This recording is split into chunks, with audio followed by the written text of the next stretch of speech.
ഇന്നൊരു പ്രധാനപ്പെട്ട ദിവസമാണ്. ഇന്നു മുതലാണ് ട്രംപ് ഇന്ത്യക്ക് മേലുള്ള താരിഫ് ഏർപ്പെടുത്തുന്നത്. അപ്പം നമ്മുടെ ഉൽപ്പന്നങ്ങൾ അമേരിക്കയിലേക്ക് കയറ്റി അയക്കുമ്പോൾ അമേരിക്കക്കാർ കൂടുതൽ വില കൊടുത്ത് വാങ്ങേണ്ടി വരും. അതാണല്ലോ അതിൻ്റെ ലളിതമായ ഒരു വിശദീകരണം. പക്ഷേ ഇത് ഈ താരിഫ് ഏർപ്പെടുത്തി നിലവിൽ വരുന്നത് വഴി ഇന്ത്യക്ക് ഉണ്ടാവുന്ന പ്രതിസന്ധികൾ എന്തൊക്കെയാണ്, ബദൽ സാധ്യതകൾ വല്ലതും നമ്മൾ കണ്ടിട്ടുണ്ടോ എന്നൊരു ആശങ്ക പൊതുവിലുണ്ട്. അപ്പോൾ എനിക്കതാണ് ടിജിയോട് ചോദിക്കാനുള്ളത്. അതോടൊപ്പം തന്നെ മറ്റൊരു വാർത്ത ചില മാധ്യമങ്ങളിലൊക്കെ വരുന്നുണ്ട്. ജർമ്മൻ പത്രമായ ഫ്രാങ്ക്ഫർട്ട് അൽജെമൈൻ എന്ന് പറയുന്ന പത്രമാണ് റിപ്പോർട്ട് ചെയ്തിരിക്കുന്നത്. ഒരാഴ്ചക്കിടെ 3 തവണ അമേരിക്കൻ പ്രസിഡന്റ് ഇന്ത്യൻ പ്രധാനമന്ത്രി നരേന്ദ്രമോദിയെ വിളിച്ചിട്ടും എനിക്ക് സംസാരിക്കാൻ താല്പര്യമില്ല എന്ന് മോദി പറഞ്ഞു എന്നൊരു വാർത്തയും കൂടിയുണ്ട്.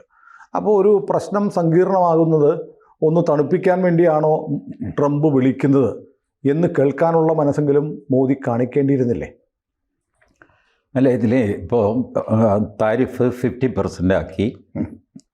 അതിൻ്റെ ഇമ്പാക്റ്റ് നമ്മളൊന്നും ചെയ്തില്ല എന്ന് വയ്ക്കുക, ഓൾട്ടർനേറ്റ് കാണുന്നില്ല, ഒന്നും ചെയ്യുന്നില്ല, വരുന്നത് വരട്ടെ എന്ന് പറഞ്ഞ് വിടുന്നു. മാക്സിമം ഇവർ പറയുന്നത് 2% നമ്മളുടെ GDP കുറവ് വരും എന്നാണ്. അത് എത്ര കണ്ട് ശരിയാണെന്നുണ്ടെങ്കിൽ അതൊരു പെസിമിസ്റ്റിക് കണക്കാണ്. 2% GDP കുറവ് വരും. നമ്മളെ സംബന്ധിച്ചിടത്തോളം 1971 പിന്നെ 98 അമേരിക്കയുമായിട്ട് ഇതുപോലെ വട്ടം മുടക്കിയതാണ്. 98 നമ്മളുടെ 2ാം പൊക്രാൻ ആണ് വിസ്ഫോടനം. ആ സമയത്ത് അമേരിക്ക മാത്രമല്ല, ഫ്രാൻസ്, ഇംഗ്ലണ്ട്, ജർമ്മനി സകലവരും നമ്മൾ സാങ്ഷൻസ് ആയിരുന്നു, താരിഫൊന്നുമല്ല, ഉപരോധമായിരുന്നു. 100%, 150% താരിഫ് കൊടുത്താൽ പോലും കച്ചവടം നടക്കില്ല, നമ്മൾ തട്ടിപ്പോകും എന്ന് പറഞ്ഞു. ഇതിനേക്കാൾ മോശമായിരുന്നു നമ്മളുടെ സാമ്പത്തിക സ്ഥിതി അന്ന്. വാജ്പേയി ഭരിക്കുന്നു, 24 ഘടകകക്ഷികളെ ചേർത്താണ് ഭരിക്കുന്നത് ഇവിടെ. ആ ഞാണിന്നൽ കളിയിൽ നിന്നുകൊണ്ടാണ് 2ാം പൊക്രാൻ സ്ഫോടനം നടത്തുന്നത്. ഇവർ ഉപരോധം വയ്ക്കും എല്ലാവർക്കും അറിയാം. എന്ത് ചെയ്തു? നമ്മൾ ചത്തുപോയാൽ ഒന്നും സംഭവിച്ചില്ല.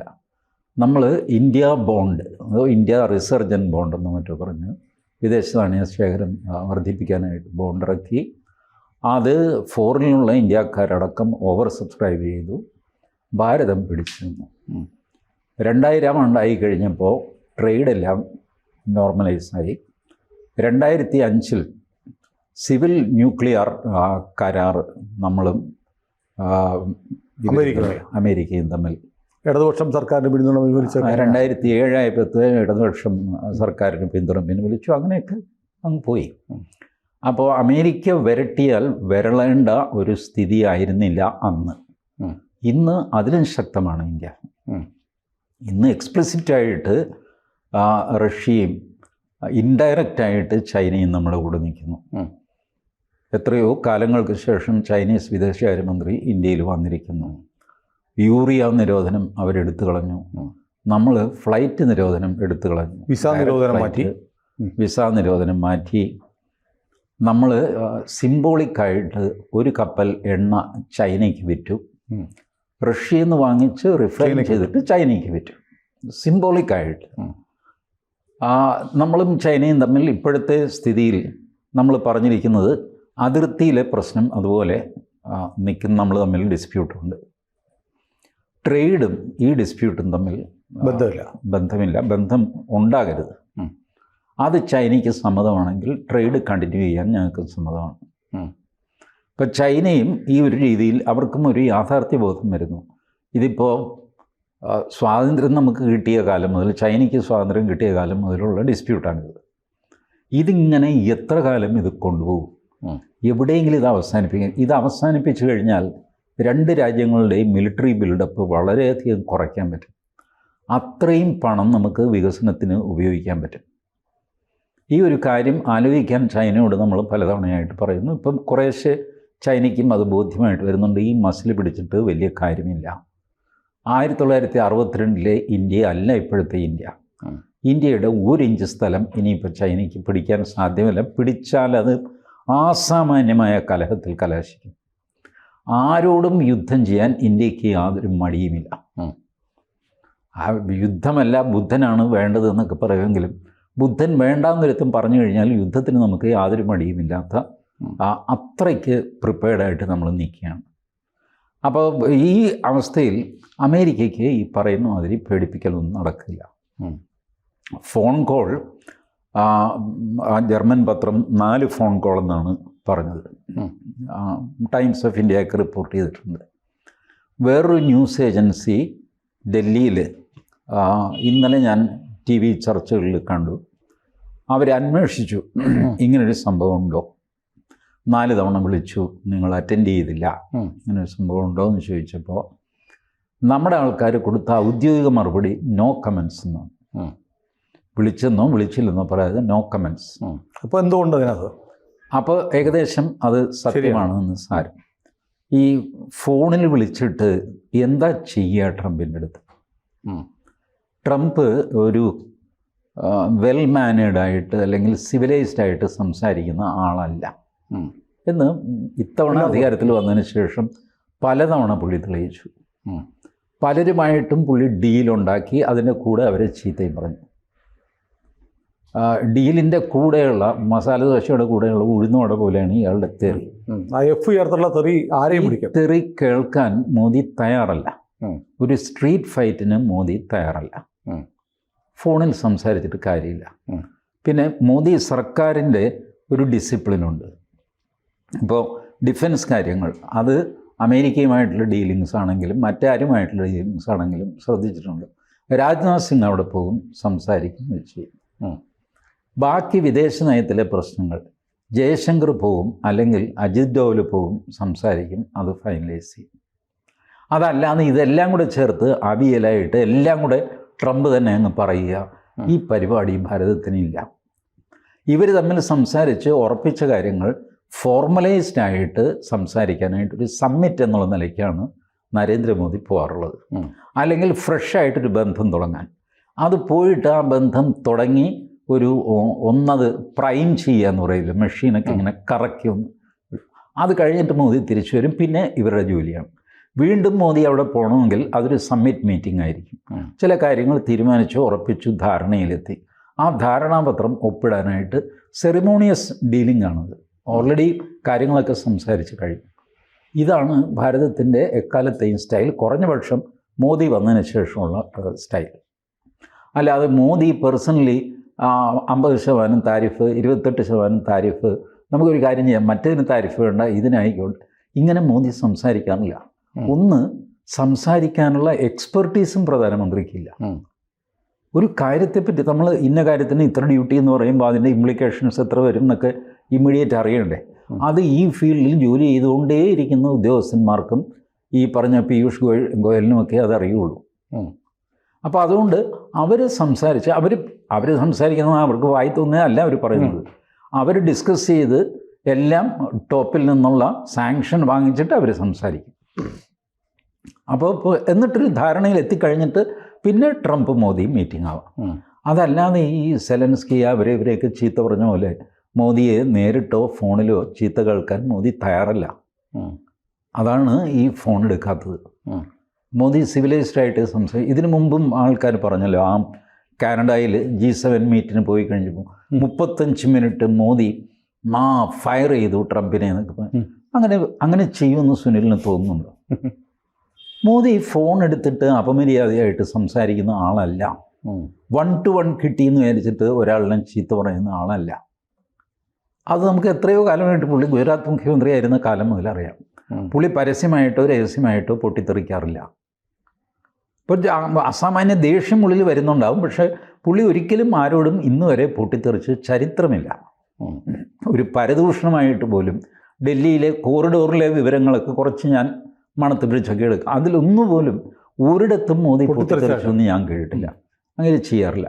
അപ്പോൾ പൊട്ടിത്തെറിക്കുന്ന രീതിയിൽ മറ്റേ ആൾ സംസാരിച്ചു കഴിഞ്ഞാൽ 1-to-1 സംസാരമാണ്. അത് പിന്നെ ഫോൺ ഡിസ്കണക്ട് ചെയ്യണം.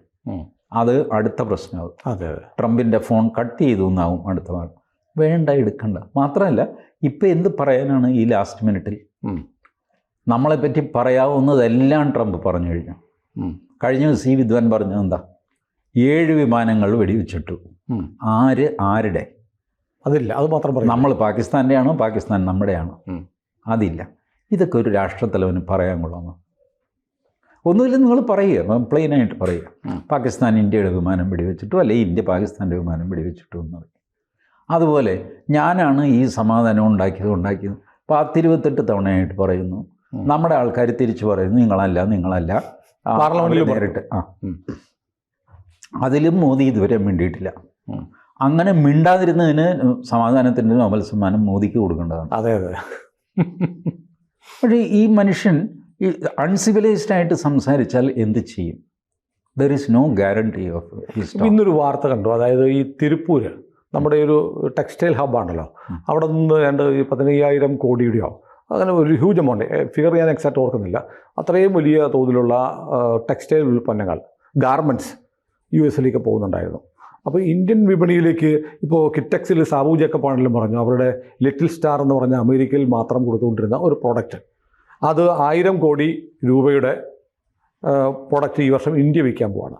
അപ്പോൾ ഇതിന് ഈ അമേരിക്കയിലേക്ക് അയച്ചിരുന്ന സാധനങ്ങൾ ഇനി എന്ത് ചെയ്യും? തിരുപ്പൂരൊക്കെ എത്ര ആയിരക്കണക്കിന് ആളുകൾ പണിയെടുക്കുന്നതാണ്. ഈ 98 ഉപരോധത്തിൻ്റെ സമയത്ത് തിരുപ്പൂരുകാർ എന്ത് ചെയ്തു? തിരുപ്പൂരിനെ അണ്ടർ എസ്റ്റിമേറ്റ് ചെയ്യരുത്. അവർ അമേരിക്ക ഉണ്ടാകുന്നതിന് മുമ്പ് ടെക്സ്റ്റൈൽ കച്ചവടം നടത്തിയ ആൾക്കാരാണ് തിരുപ്പൂർ. ഒരു തരം ആ ഒരു കമ്മ്യൂണിറ്റി ബിസിനസ്സാണ് തിരുപ്പൂരിൽ നടക്കുന്നത്. അവരെ അങ്ങനെ തോൽപ്പിക്കാൻ സാധ്യമല്ല.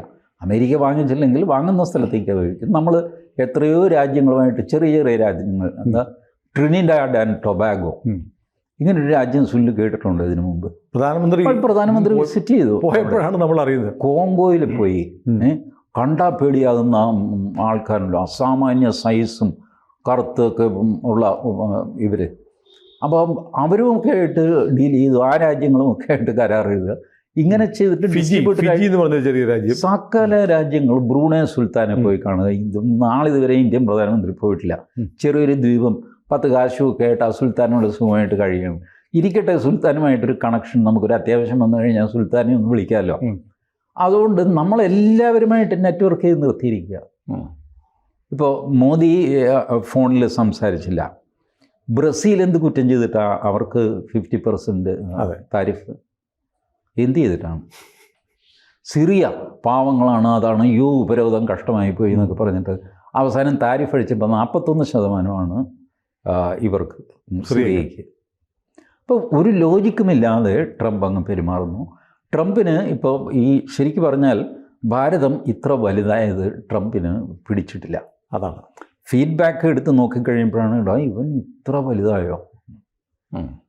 നമ്മുടെ പഴയ കാർന്നന്മാർക്കൊക്കെ ഒരു സ്വഭാവമുണ്ടല്ലോ, ഈ ഭൂപ്രമാണി ആയിട്ടുള്ളത്. വേറൊരുത്തം സ്ഥലം മേടിച്ചു എന്ന് പറഞ്ഞു കഴിയുമ്പോൾ ഇങ്ങനെയുടെ ഉറക്കം പോകും. അവനോ 2 ഏക്കർ മേടിച്ചു കേട്ടോ, അവനോ അതെ, ഇന്നിപ്പോൾ ഉച്ചയ്ക്ക് രജിസ്റ്റർ ചെയ്താ, അതോടെ ഈ കാർന്നവരുടെ നഷ്ടപ്പെടും. ഇങ്ങർക്ക് കടൽ പോലെ സ്ഥലമുണ്ട്, പക്ഷെ അത് പോരാ, മറ്റവൻ വാങ്ങരുത്, അവൻ ശക്തനാവരുത്. ഈ ചിന്തയൊക്കെ, ഈ ഇമ്പീരിയലിസ്റ്റ് ചിന്ത അമേരിക്ക ഉപേക്ഷിക്കേണ്ട കാലം കഴിഞ്ഞു. ഇനി ഉപേക്ഷിച്ചില്ലെങ്കിൽ അതും കെട്ടിപ്പിടിച്ച് അമേരിക്ക അവിടെ ഇരിക്കുകയുള്ളൂ.